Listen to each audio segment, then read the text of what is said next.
That's true. Naked Palpatine. Oh, you pick that one.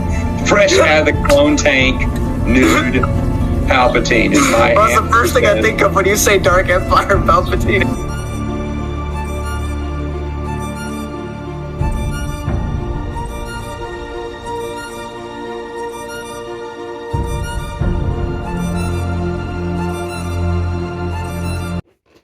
Hello everybody and welcome back to the Star Wars Expanded Universe. Now either by Disney or Lucasfilm, whichever way you slice it. Legends. Today I have for you more stuff. I got for you Legacy of the Force, Book 2, Bloodlines by Karen Traviss. Another controversial figure in the EU. She mainly wrote for the Clone Wars era. She wrote No Prisoners, which was a Clone Wars tie-in to the show by Filoni. Probably the best tie-in to the show. Probably the best thing to come from the show in some sense or form. And the Republic Commando books, which are increasingly mixed between fans. Some love them, some hate them.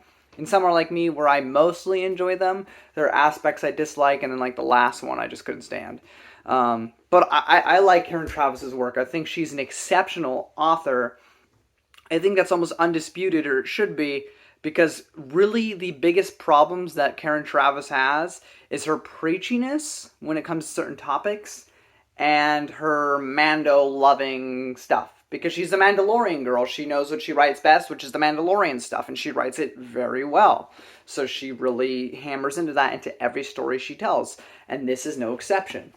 However, I'll say for this book, I really didn't see any preachiness in terms of Jedi bashing or anything. So that's not really an issue here. It's mainly just Mando stuff. But I think here, it works. And let me tell you why.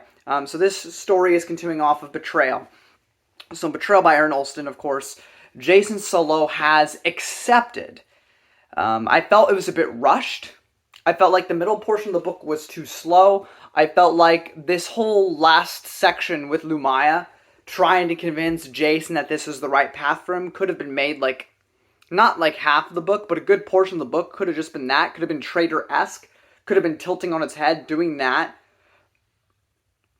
But to the negative. Because, again, and this plays into my unique critique. I don't think Karen Traviss or Aaron Olston or Troy Denning really have as unique a perspective as the Unifying Force perspective or the perspective that I hold. But I think it works regardless. That Lumaya, in the last book, really had to convince Jason that, one, that there are Darksiders that are good, hence the whole story with Darth Vectivus, which I think is utter BS, by the way, but I think she needed him to at least think about that. Also hammer into his already set-in belief system at this point, which is totally a thing by the end of Unifying Forces, only further continued in darkness. People just don't like it because they're stupid. I'm kidding.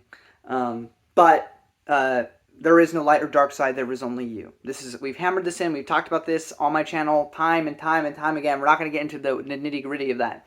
But it was essential that Lumaya makes him believe that, you know?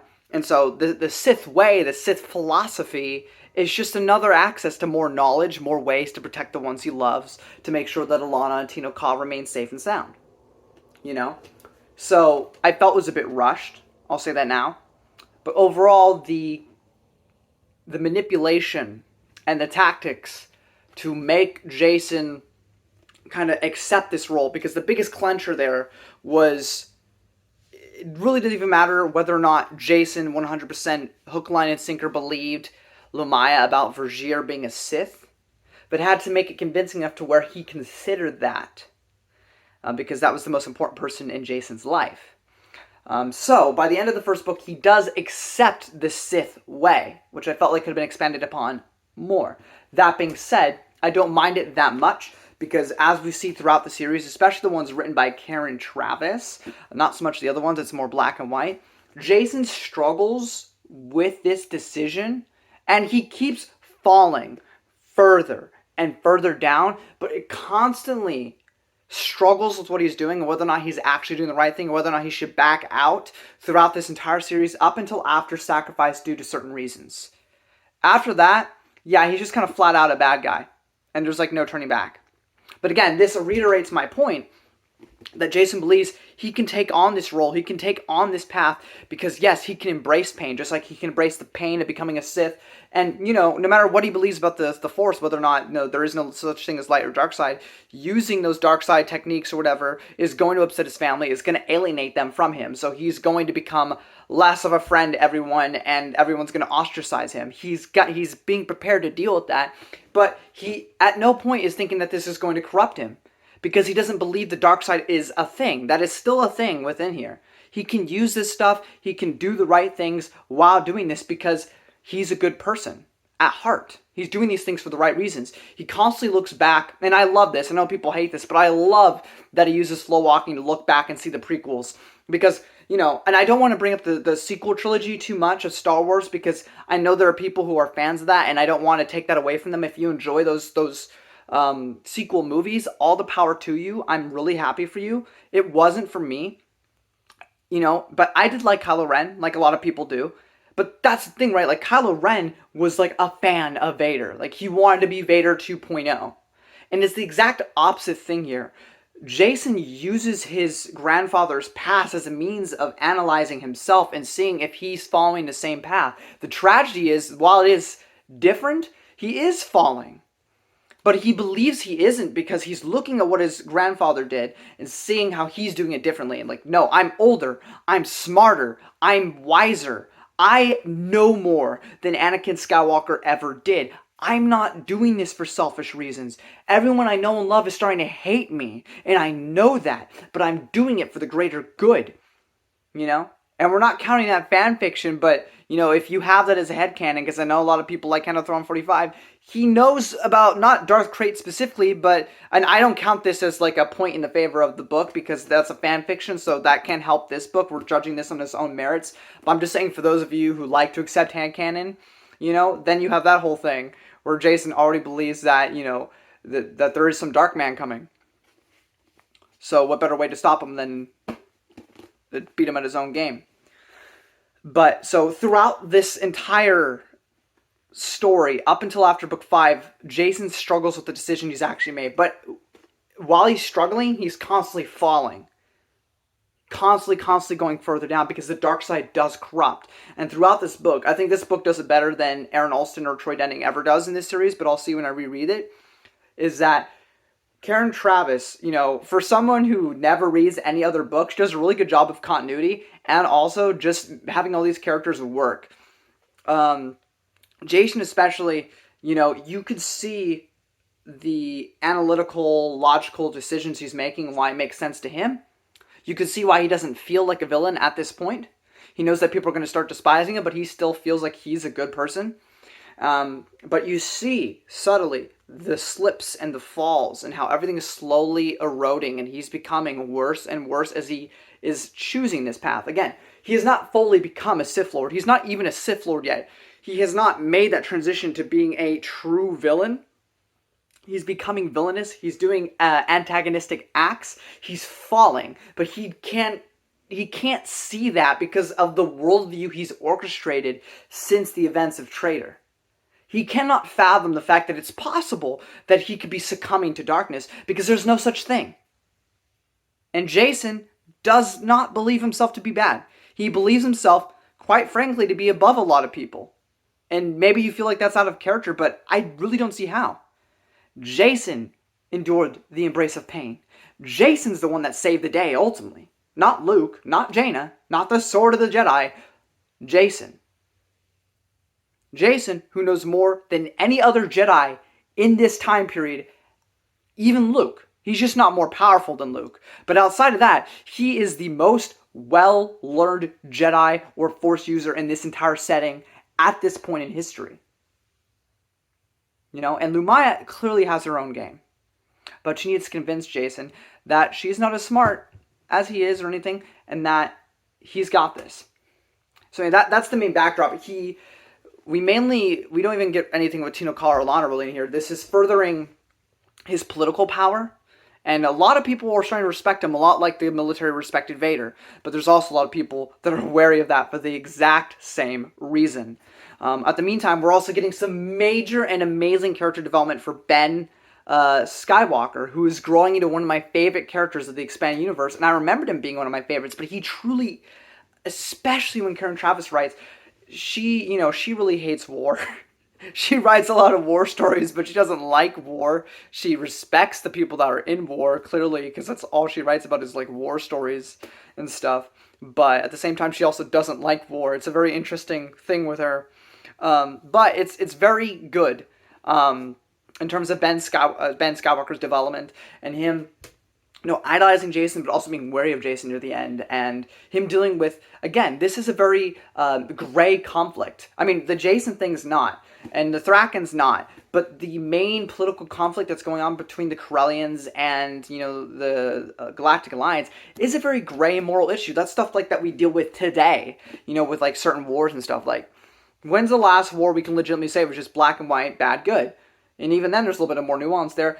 World War II, that's like it. Every single war since then has been a little bit more gray, It's not 100% black and white. Some people make it out to be, but it isn't, So it's really interesting to get that sort of dynamic and parallel for Ben, and to see him deal with that. As such, he's 13, 14 here, and he's dealing with all this, but he's handling it fairly well. And it may not be the same sort of stuff that Jason and Jaina went through during the Vong War with, like, people dying by the billions and stuff, but it's still quite a mature thing he has to go through here, and I really appreciate that about this book. And Luke's continuing to just distrust Jason, and that will continue moving forward. Han and Leia, are further not really with the Galactic Alliance right now.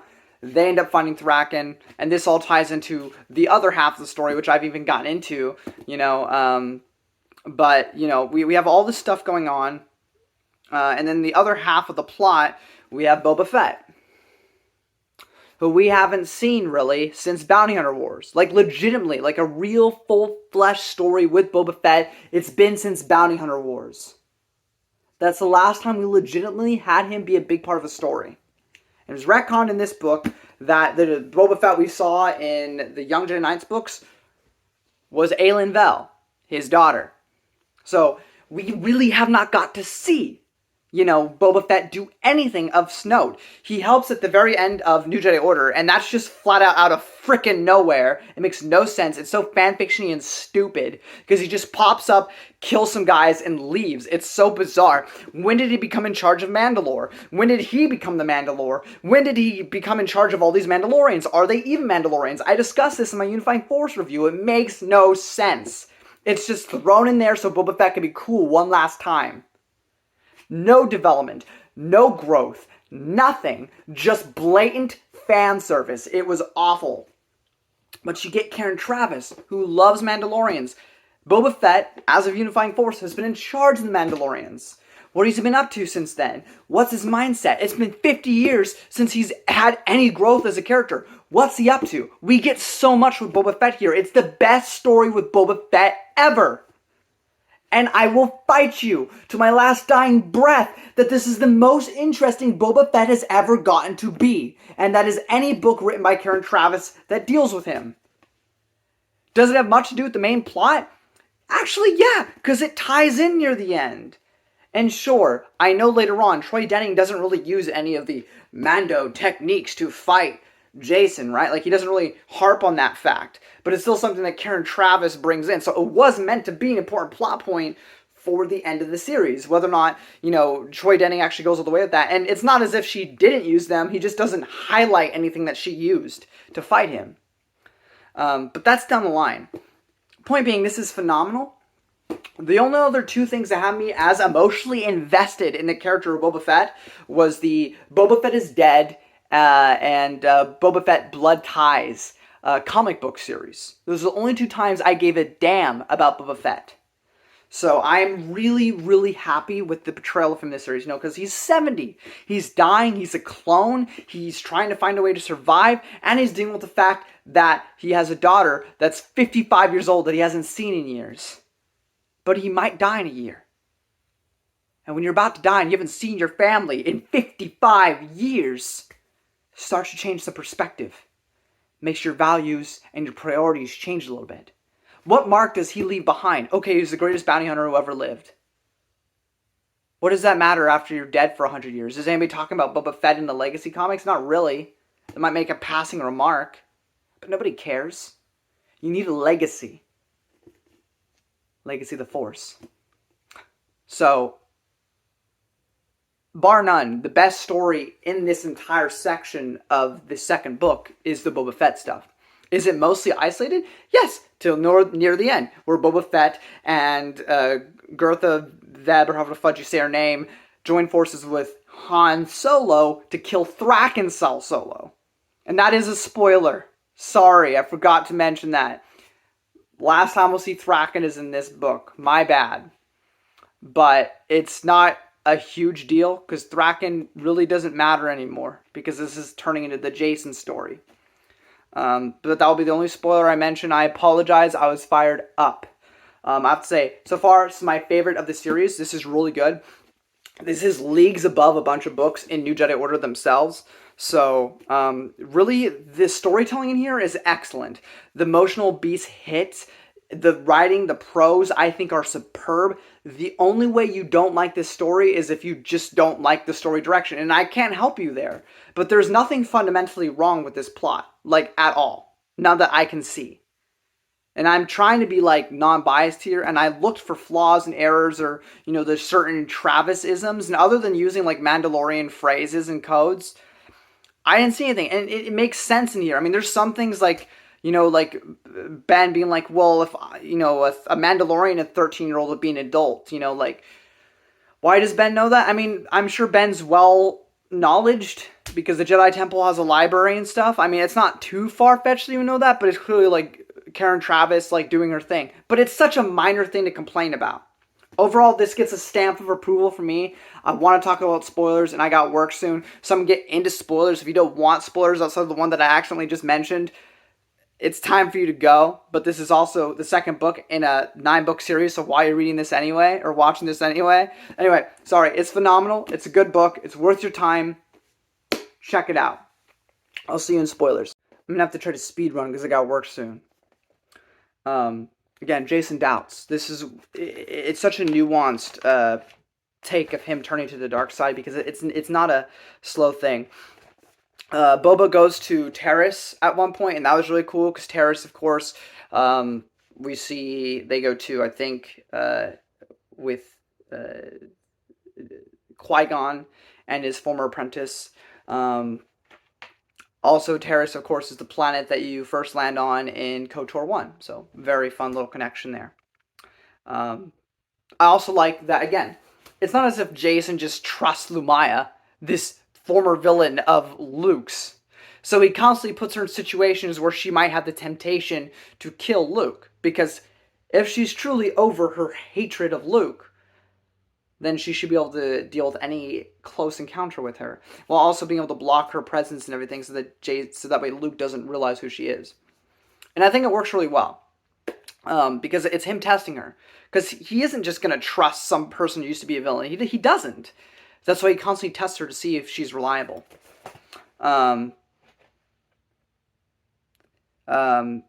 I just love the new, like, techniques we learned that Jason's able to do, like the Theron technique of being able to, like, listen and, like, kind of, like, be in somebody else's shoes when he, like, really concentrates to, like, kind of see what they're feeling and thinking. But then also just the love for his family, because he clearly has a lot of love for them. There is a connection here that'll be further hammered in with the Republic Commando series. Because, of course, there's Cal Scarata and his clones, and after Order 66, they kind of go their own way. There's fanfictions that deal with that, too, but those aren't canon. But, you know, if there are any clones still alive that aren't Boba Fett, they must have found a way to survive the aging process. Because especially because he was an unaltered clone, Boba Fett, but everyone else was an altered clone. They were only meant to live for a certain amount of years. So if there are any clones besides Boba Fett that are still alive today, they must have some way subverted their aging. And that's what Boba Fett needs, because he's dying. So this is a connection to Republic Commando. It will be furtheralized in further books written by Karen Travis. But you know what? I don't mind that. I don't mind that at all. It's not a huge deal to me. As I mentioned, I love the moral ambiguity of this novel, and Ben's growth as a character is just phenomenal. Ben has grown in 2 books' time, because he's not really that much of a character in the Darkness trilogy. He's just like a kid, just like the solo kids are kids in Crystal Star and other books where they're not like the biggest. I mean, actually, Crystal Star is an example because it's the first time they really get characterized. But like Jedi Academy, where they're just kind of there and they're not really characters. So that's kind of Ben. I mean, he has a little bit more nuance than most in that trilogy, but he's mostly just there. But his growth in 2 books, I love Ben. Jason is partially honest with Mara and tells, because she goes, are you in love with someone? And he honestly answers yes, but I can't be with them. But he doesn't say who. Again, they have such a bond that is so subtly been dealt with since Darkness, and even New Jedi Order dealt with this too, just not as explicitly, that they are close. And this will make sense for later on why the decision, I think, works for me. Would it have been better if it was somebody else, like Tino Ka? Probably. But I still think it works with Mara, and we'll deal with that later when we get to that.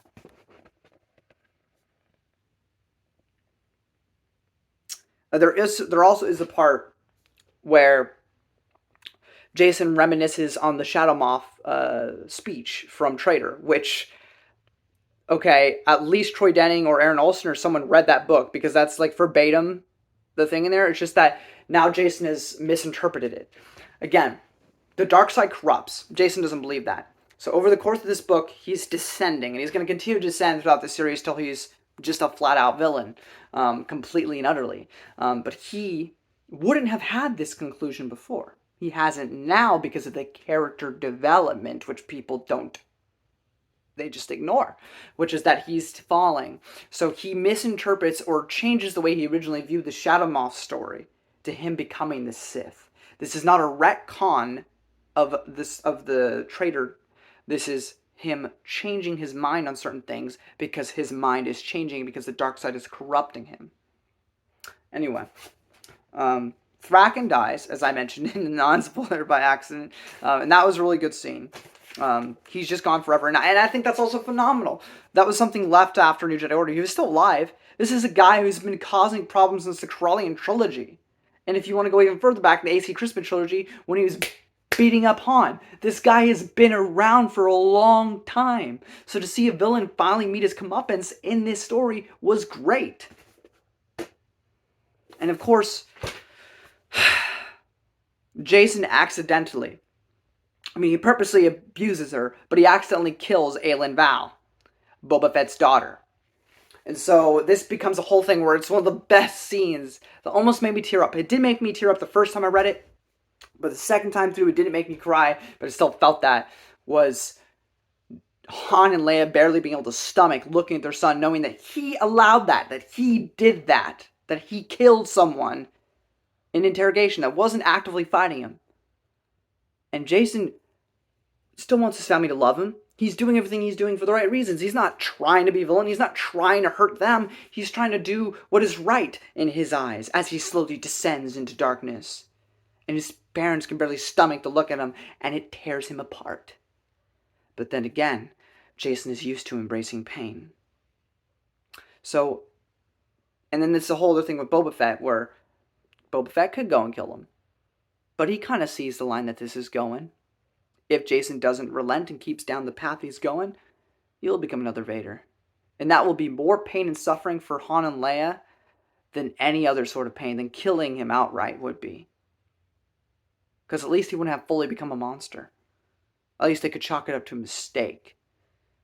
But maybe he'll consider killing Jason if he goes on the up and up and starts fixing himself.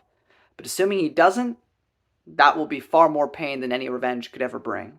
So Boba Fett leaves him alone. Boba Fett will be important moving forward because of what Jaina will do, but we'll get into that when we get to that. Overall, I'm not even going to really defend certain points anymore, because I think I've adequately done that, and I think this series is phenomenal. The second book by Karen Traviss, absolute banger. Well worth your time. Do recommend it. A hell of a lot of fun, and it was super engaging and intriguing throughout. This was such an easy read to get through. It was so smooth, like butter. It was so easy to read and get through and appreciate and love. I love Karen Travis's writing, and none of her isms were really in here, so I could really just sit back and enjoy the plot and the characterization, which is just phenomenal. But yeah, that's overall my thoughts. Thank you all so much for watching. I know I kind of sped through this really quickly. I gotta go to work. But overall, fantastic book. Look forward to reading Tempest by Troy Denning, the third book in the Legacy of the Force series. Until next time, guys, may the Force be with you.